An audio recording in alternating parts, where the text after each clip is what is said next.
2000 साल पहले तक भारत में शिक्षा व्यवस्था, चिकित्सा व्यवस्था और न्याय व्यवस्था विश्व में सर्वोत्तम मानी जाती थी। हमारी शिक्षा, चिकित्सा और न्याय व्यवस्था नो प्रॉफिट नो लॉस पे चलती थी।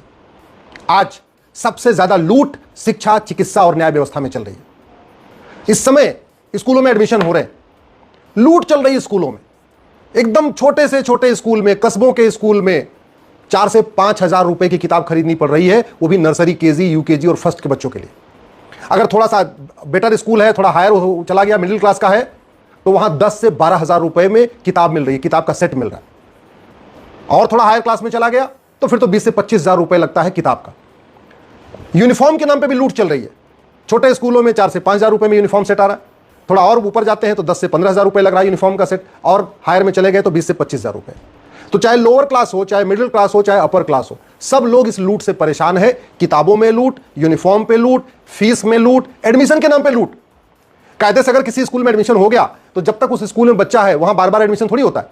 एडमिशन फी एक बार लगनी चाहिए, लेकिन स्कूल में हर साल एडमिशन फी लगती है। मतलब ये भी सरप्राइज की बात है। और ये सब कुछ शिक्षा विभाग को पता है, शिक्षा मंत्री को पता है, सरकार को पता है, शासन को पता है, कलेक्टर को पता है, सबको पता है।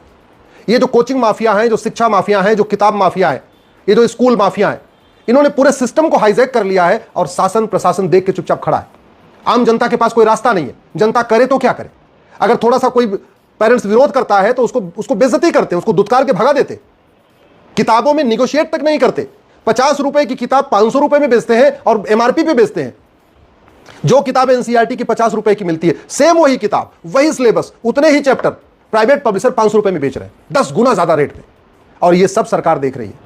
मध्य प्रदेश में एक अच्छी घटना हुई है, जबलपुर के डीएम ने इसका संज्ञान लिया है। मैं जबलपुर के डीएम साहब को धन्यवाद दूंगा कि उन्होंने सभी स्कूलों से कहा भैया एनसीईआरटी किताब लागू करो, और उन्होंने लागू किया। उसका फायदा ये हुआ कि कम से कम वहां के पेरेंट्स को थोड़ी सी आराम मिल गया। लेकिन ये व्यवस्था पूरे देश में होनी चाहिए, केवल जबलपुर में क्यों? केवल एक कलेक्टर ये काम क्यों करे? ये काम तो शिक्षा मंत्रालय का है, ये काम केंद्रीय शिक्षा मंत्रालय का भी है और राज्यों के शिक्षा मंत्रियों का भी है कि वो सुनिश्चित करें कि ये प्राइवेट जो पब्लिशर हैं, जो माफिया बन चुके हैं, जो 10 रुपए की किताब 100 रुपए में बेच रहे हैं, इनकी दुकानें बंद हो। क्यों चाहिए प्राइवेट किताब? एनसीईआरटी की किताब तो 2-3 साल 4 साल तक चल सकती है। ये प्राइवेट पब्लिशर एक बड़ा और खेल करते हैं। एनसीईआरटी किताबें हर साल सिलेबस नहीं बदलता, लेकिन प्राइवेट पब्लिशर क्या करते हैं, हर साल उसी में 1-2 चैप्टर नया जोड़ के कहते हैं तो पुरानी वाली किताब चली नहीं सकती। यानी किसी के 2 बच्चे हैं तो उसको भी, अगर एक बेटा चौथी में है और दूसरा वाला तीसरी में है, तो तीसरी वाली के लिए भी नई किताब खरीदनी पड़ेगी। ऐसा नहीं हो सकता कि बड़े बच्चे की किताब छोटा बच्चा पढ़ ले, नहीं, ऐसे नहीं होगा। क्योंकि अगले साल उन्होंने क्या किया, प्राइवेट पब्लिशर ने उसमें 1 पन्ना अलग कर दिया, 2 पन्ना अलग कर दिया, 1 चैप्टर को नया जोड़ दिया।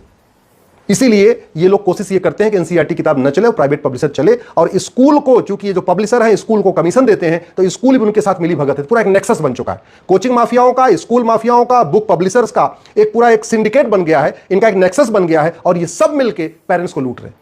इस शिक्षा व्यवस्था का दुष्परिणाम है कि लोग 2 से ज्यादा बच्चे नहीं पैदा कर रहे। कहते हैं जी हम कैसे पढ़ाएंगे बच्चे को? तो जो बहुत तेजी के साथ जनसंख्या कम हुई है, उसमें बहुत बड़ा कारण ये प्राइवेट स्कूलों का है, जो लूट रहे, जो लगातार घट रहे हैं, जनसंख्या घट रही है, उसका एक बहुत बड़ा कारण ये लूट है। मैं सरकार से निवेदन कर रहा हूं, इस राइट टू एजुकेशन एक्ट को बदलिए, इसको राइट टू इक्वल एजुकेशन करिए, और पूरे देश में मैंडेटरी करिए कि कोई भी स्कूल हो, किसी भी प्रदेश का स्कूल हो, किसी के द्वारा खोला गया स्कूल हो, वो उस पर राइट टू एजुकेशन लागू होगा। और एनसीईआरटी किताब मैंडेटरी करिए। दुनिया भर के जो चल रहे हैं, सीबीएसई बोर्ड, आईसीएसई बोर्ड, फलाने बोर्ड, ठिकाने बोर्ड, इनको सबको मर्ज करके one nation one education board लागू करिए। अगर एक रेलवे बोर्ड से पूरे देश की रेलवे चल सकती है, ट्रेन चल सकती है, तो एक एजुकेशन बोर्ड से पूरे देश के स्कूल भी चल सकते हैं। इसमें कोई बहुत दिक्कत नहीं है। सब अपनी अपनी भाषा में पढ़ें, तमिलनाडु वाले तमिल में पढ़ें, महाराष्ट्र वाले मराठी में पढ़ें, गुजरात वाले गुजराती में पढ़ें, लेकिन सिलेबस और करिकुलम अलग क्यों होना चाहिए? प्राइवेट पब्लिशर की किताब क्यों चलनी चाहिए? क्या एनसीईआरटी इतनी सक्षम नहीं है कि वो किताब सप्लाई कर सके? एनसीईआरटी किताब का फायदा ये होगा कि एक ही घर में वो किताब 3 साल 4 साल पढ़ी जा सकेगी। प्राइवेट पब्लिशर तो हर साल उसमें 1-2 नया चैप्टर जोड़ के और कहते हैं जी पुरानी वाली किताब नहीं चलेगी। तो ये खेल बंद होना चाहिए। ये जो यूनिफॉर्म के नाम पे लूट चल रही है, इस यूनिफॉर्म के बारे में मेरा मानना है कि कॉमन ड्रेस कोड सरकार को लागू करना चाहिए। जैसे केंद्रीय विद्यालय में पूरे देश का सिलेबस एक है, तो वैसे सभी स्कूलों का सिलेबस एक हो सकता है। जैसे पूरे केंद्रीय विद्यालय में, पूरे भारत में जितने भी केंद्रीय विद्यालय, सब में कॉमन ड्रेस है, तो वैसे ही सभी स्कूलों का ड्रेस कॉमन हो सकता है। हम तो कहते हैं केवीएस वाला ड्रेस सब पे लागू कर दो, क्या फर्क पड़ता है? कम से कम ये लूट तो बंद हो जाएगी ना। नहीं तो अलग अलग यूनिफॉर्म बनाने वाले मनमानी लूट कर रहे हैं। 300 रुपए में जो पैंट तैयार हो जाता है, उसको 3-3 हजार रुपए में पैंट बेच रहे हैं। तो कपड़े की लूट, यूनिफॉर्म के नाम पे लूट और एडमिशन के नाम पे लूट। अगर कोई स्कूल हर साल एडमिशन फी मांग रहा है तो उसकी मान्यता रद्द होनी चाहिए। जब तक आप इस कानून में स्ट्रिंजेंट पिनल प्रोविजन नहीं रखेंगे, क्योंकि कानून तो बन गया, माने तो ठीक, ना माने तो ठीक, इसलिए कुछ लोग मानते हैं, कुछ लोग नहीं मानते। इसमें जब तक लिखा नहीं जाएगा कि जो राइट टू एजुकेशन एक्ट के जो प्रावधान उसको नहीं मानेगा उसकी मान्यता रद्द होगी। और 10-20 स्कूलों की मान्यता रद्द करिए, देखिए अगले साल सब ठिकाने पे आ जाएंगे, सबके होश ठिकाने आ जाएंगे। ये जो लूट चल रही है किताब के नाम पे, यूनिफॉर्म के नाम पे, एडमिशन फी के नाम पे और डेवलपमेंट फी, हर साल डेवलपमेंट फी, एक कमरा नहीं बढ़ता सरकार स्कूल में, सुविधाएं सारी वही, कमरे उतने ही, पंखा उतना ही, बिजली उतनी ही, पानी वैसा ही, लेकिन हर साल डेवलपमेंट के नाम पे 1000-2000 रुपए वसूल लेते हैं, हर साल एडमिशन फी के नाम पे वसूल लेते हैं, और भी पता नहीं नए नए और क्या क्या हिडन उनके टर्म्स हैं, उसके नाम पे पैसा वसूलते रहते हैं। मेरा मानना है भारत में, चलो ठीक है एजुकेशन को हमने व्यापार बना दिया, लेकिन इतना भी व्यापार नहीं बनाना चाहिए जितना आज की डेट में हो गया। भारत में शिक्षा व्यवस्था निःशुल्क थी पहले, शिक्षा, चिकित्सा और न्याय व्यवस्था निःशुल्क थी। शिक्षक, चिकित्सक और जो हमारे सरपंच होते थे एक पैसा नहीं लेते थे। आज शिक्षक, चिकित्सक और हमारे जज मोटा पैसा वसूल रहे हैं। तो ये जो 3 व्यवस्था हमारी जो दुनिया की सर्वोत्तम थी, आज की डेट में वो गर्त में चली गई है। और इतना फीस होने के बाद भी पढ़ा क्या रहे हैं? कुछ नहीं पढ़ा रहे।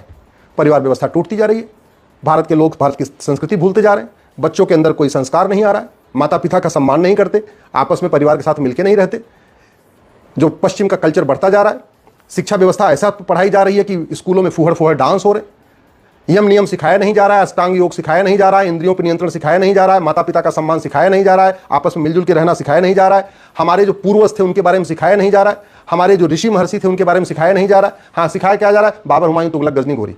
सिखाया क्या जा रहा है? फूहड़ फूहड़ डांस। स्कूल में कार्यक्रम होता है सांस्कृतिक, कहने का तो सांस्कृतिक कार्यक्रम होता है, और डांस होते हैं फूहड़, अश्लील गानों पे डांस हो रहा है। ये जो व्यवस्था इसलिए चल रही है क्योंकि हमने राइट टू एजुकेशन में स्ट्रिंजेंट पीनल व्यवस्था नहीं रखा कि भैया अगर आप ये करना है आपको और नहीं करोगे तो आपके ऊपर दंड पड़ेगा, आपकी मान्यता रद्द होगी। मान्यता रद्द नहीं होती, ऊपर से लेकर नीचे तक पूरा खेल चल रहा है। और इसलिए चल रहा है कि ये जो एजुकेशन माफिया है ना, जो स्कूल माफिया है, जो किताब छापने वाले पब्लिशर हैं, ये चुनाव लड़ने में फंडिंग करते हैं, ये पॉलिटिकल पार्टियों को भी फंडिंग करते हैं, नेताओं को भी फंडिंग करते हैं। इसलिए सांसदों का भी मुंह सिला हुआ है, विधायकों का भी मुंह सिला हुआ है, सरकार का भी मुंह सिला हुआ है। सबसे बड़ी बात ये, समाजवादी लोगों का मुंह सिला हुआ है। लोहिया जी पूरी जिंदगी एक ही बात कहते कहते चले गए कि पूरी भारत में समान शिक्षा होनी चाहिए, लेकिन समाजवाद की बात करने वाले समाजवादी भी नहीं कहते कि हाँ भारत में समान शिक्षा होनी चाहिए। बाबा साहब अंबेडकर कह रहे थे दलितों का उत्थान तब होगा जब मंत्री और संतरी की बच्चे की किताब एक होगी। बाबा साहब अंबेडकर कहते थे दलितों का उत्थान तब होगा जब मजदूर और मालिक की बच्चे की किताब एक होगी। वो तभी हो सकती है जब समान शिक्षा हो। लेकिन बाबा साहब के नाम पे सांसद विधायक बनने वाले, बाबा साहब को माला चढ़ाने वाले भी कभी समान शिक्षा की बात नहीं करते।